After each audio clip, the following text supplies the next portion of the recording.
Keanekaragaman makhluk hidup sering juga disebut sebagai biodiversitas. Biodiversitas berasal dari bahasa Inggris yaitu biodiversity yang merupakan singkatan dari biological diversity. Sedangkan keanekaragaman hayati merupakan ungkapan pernyataan tentang terdapatnya berbagai macam variasi atau perbedaan sifat atau ciri di antara makhluk hidup yang ada di suatu tempat. Variasi itu meliputi antara lain variasi bentuk, warna, jumlah, ukuran, habitat, dan kebiasaan. Jadi yang dimaksud dengan keanekaragaman hayati adalah keanekaragaman semua spesies tumbuhan, hewan, mikroorganisme, serta proses-proses ekosistem dan ekologis yang ada di suatu tempat. Keanekaragaman hayati yang ada di bumi dapat dibedakan menjadi 3 tingkat, yaitu keanekaragaman tingkat gen, keanekaragaman tingkat spesies, dan keanekaragaman tingkat ekosistem. Adanya keanekaragaman pada tingkat gen menyebabkan terjadinya variasi individu dalam satu spesies, baik dalam hal bentuk, sifat, warna, ataupun hal lainnya. Sementara itu, keanekaragaman tingkat spesies akan menimbulkan keanekaragaman di tingkat takson yang lebih tinggi, misalnya di tingkat genus. Banyaknya variasi dan beraneka-ragamnya spesies akan menyusun ekosistem yang berbeda pula. Nah, mari kita bahas keanekaragaman hayati tingkat gen, spesies, dan ekosistem satu persatu. Yang pertama adalah keanekaragaman hayati tingkat gen. Apa yang dimaksud dengan gen? Gen merupakan faktor pembawa dan pengendali sifat-sifat makhluk hidup yang terdapat di dalam kromosom. Kromosom itu sendiri terdapat di dalam inti sel. Pada dasarnya, gen-gen yang dimiliki oleh setiap makhluk hidup mengandung perangkat yang sama, tetapi berbeda susunannya. Karena susunan gennya berbeda, setiap makhluk hidup memiliki sifat, fisiologi, anatomi, dan morfologi yang berbeda pula. Setiap makhluk hidup memiliki gen yang sangat banyak dengan susunan yang beragam, sehingga apabila terjadi perkawinan dua makhluk hidup, akan terjadi rekombinasi gen dan terbentuk susunan gen yang baru. Hal inilah yang menyebabkan keanekaragaman gen menjadi makin tinggi. Makin banyak jenis gen yang terdapat dalam satu spesies, makin banyak. Nah, contoh keanekaragaman tingkat gen yang dapat kamu temui adalah jengger pada ayam. Kita mengenal beberapa bentuk pial atau jengger pada ayam, antara lain pial mawar, pial ercis, pial walnut, dan pial tunggal. Semua pial tersebut dimiliki oleh spesies yang sama, yaitu ayam atau galus-galus.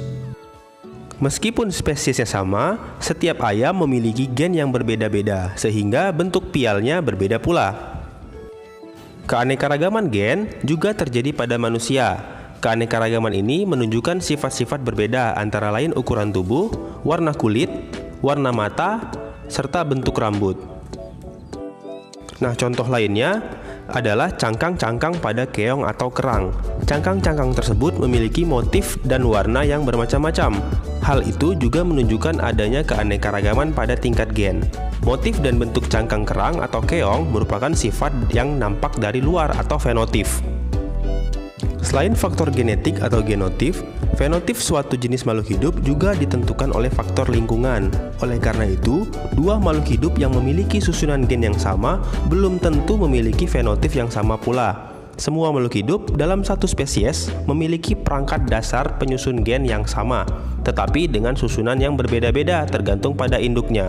Hal itu yang menyebabkan timbulnya keanekaragaman pada tingkat gen. Nah, yang kedua kita akan membahas tentang keanekaragaman hayati tingkat spesies.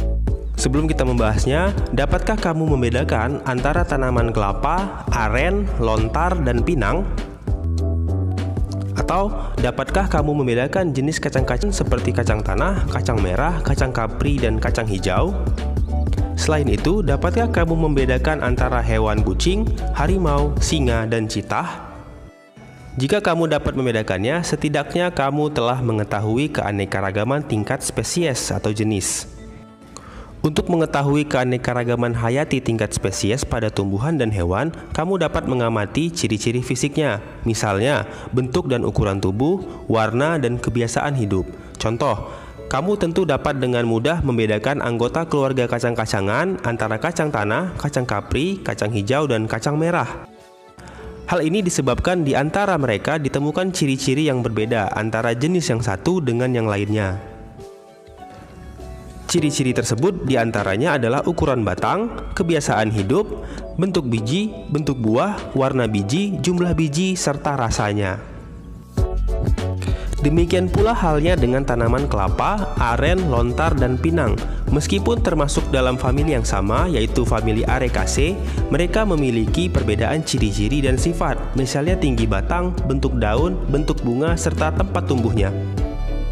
Contoh lain adalah hewan dari anggota famili Felidae atau keluarga kucing, yaitu kucing, harimau, singa, dan citah. Di antara mereka terdapat perbedaan-perbedaan yang mencolok dalam hal perbedaan warna penutup tubuh, ukuran tubuh, tingkah laku, dan lingkungan hidupnya. Dapat disimpulkan pada keanekaragaman tingkat spesies, hewan atau tumbuhan memiliki famili atau genus yang sama namun memiliki spesies yang berbeda. Nah, coba kamu tulis di kolom komentar contoh dari keanekaragaman tingkat spesies yang lain. Oke, yang terakhir adalah keanekaragaman hayati tingkat ekosistem. Setiap spesies makhluk hidup memiliki tampilan atau ciri-ciri morfologi yang berbeda-beda. Hal tersebut dipengaruhi oleh gen yang dimiliki makhluk hidup tersebut dan lingkungan tempat hidupnya. Semua makhluk hidup selalu berinteraksi dengan lingkungannya. Lingkungan di sekitar makhluk hidup tersusun atas komponen fisik dan komponen kimia. Komponen fisik lingkungan antara lain iklim, cuaca, air tanah, udara, angin, cahaya, suhu, dan kelembapan. Adapun komponen kimia lingkungan misalnya keasaman, kandungan mineral, dan salinitas. Komponen fisik dan komponen kimia lingkungan disebut komponen abiotik, sedangkan makhluk hidup yang tinggal di suatu lingkungan disebut komponen biotik. Interaksi antara komponen biotik dan komponen abiotik akan membentuk suatu ekosistem. Komponen ekosistem yang beraneka ragam dan interaksi antara komponen tersebut akan membentuk keanekaragaman ekosistem. Keanekaragaman ekosistem dapat diamati pada tingkatan organisasi kehidupan yang lebih besar, misalnya bioma. Bioma merupakan komunitas ekologi yang utama atau formasi makhluk hidup, baik hewan ataupun tumbuhan yang menghuni wilayah yang luas. Bioma biasanya diidentifikasi atas dasar vegetasinya yang khas, misalnya tundra, hutan hujan tropis, dan hutan gugur. Bioma seringkali disebut ekosistem dalam skala besar. Keanekaragaman ekosistem di Indonesia disebabkan oleh adanya variasi iklim, kondisi geologis, serta faktor fisik dan kimia tanah. Berbagai tipe tumbuhan yang secara morfologi tampak sama dapat merupakan komunitas yang menempati tipe ekosistem atau habitat yang berbeda-beda. Berbagai tipe ekosistem yang ada di Indonesia antara lain adalah: yang pertama, ekosistem rawa bakau, terdapat di Pulau Jawa, Kalimantan, Sulawesi, dan Papua. Yang kedua, ekosistem hutan rawa, air tawar, dan danau, ditemukan di Pulau Jawa, Kalimantan, dan Sulawesi. Yang ketiga adalah ekosistem hutan basah dataran rendah, terdapat di Pulau Jawa, Sumatera, Sulawesi, dan Kalimantan. Yang keempat, ekosistem hutan meranggas kering, dataran rendah, terdapat di Pulau Jawa, Bali, dan Sulawesi. Selanjutnya ada ekosistem hutan basah pegunungan, terdapat di Pulau Jawa, Sumatera, Sulawesi, dan Papua. Selanjutnya ada ekosistem padang rumput savana dan padang rumput terbuka, terdapat di Pulau Jawa dan Nusa Tenggara. Lalu ada ekosistem pesisir pantai dan hutan pesisir, terdapat di Pulau Jawa, Sumatera, Nusa Tenggara, dan Sulawesi. Dan yang terakhir ada ekosistem gunung api dan kaldera, dapat ditemukan di Pulau Jawa dan Pulau Sumatera. Keanekaragaman ekosistem tersebut menunjukkan keanekaragaman spesies yang hidup di dalamnya. Makin beraneka ragam penghuni suatu ekosistem, makin stabil ekosistem tersebut. Kestabilan suatu ekosistem dapat terganggu apabila salah satu komponennya hilang, rusak, atau punah. Jika kestabilan ekosistem terganggu, perlu waktu lama untuk memulihkannya. Sekian pembahasan kita kali ini. Terima kasih telah mendengarkan. Sampai jumpa di pembahasan berikutnya.